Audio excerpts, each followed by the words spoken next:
Hi friends, today's story. A greedy milkman. ఒకప్పుడు ఒక పాలవాడు స్వచ్ఛమైన పాలు అమ్మేవాడు. Once there was a milk man who sold fresh milk. ఒకరోజు అతనికి దురాశ కలిగింది. One day he got greedy. కొద్ది నీళ్లు కలిపితే లాభం పెరుగుతుందని అనుకున్నాడు.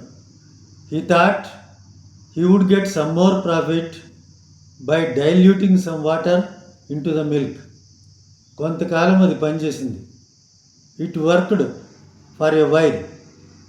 పాలు కల్తీ అయినట్లు కస్టమర్లు గమనించలేకపోయారు. The customers couldn't notice that the milk had been diluted. అతను మరిన్ని నీళ్లు కలపడం ప్రారంభించాడు. ఈ began to add much more water to the milk.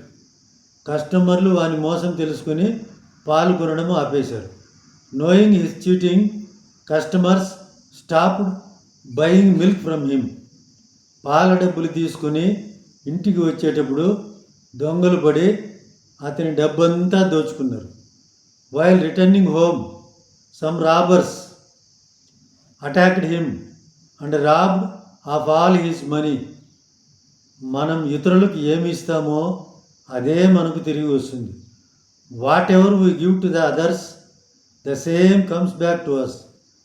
దురాశ తాత్కాలికమైన లాభాన్ని ఇస్తుంది. Greed gives some short time gain. కానీ నిజాయితీ ఎప్పటికీ తరగని నమ్మకాన్ని ఇస్తుంది. But honesty will build everlasting trust. నిజాయితీ మేధావుల యొక్క మొట్టమొదటి లక్షణం. Honesty is the first chapter in the book of wisdom. Thank you friends. Bye.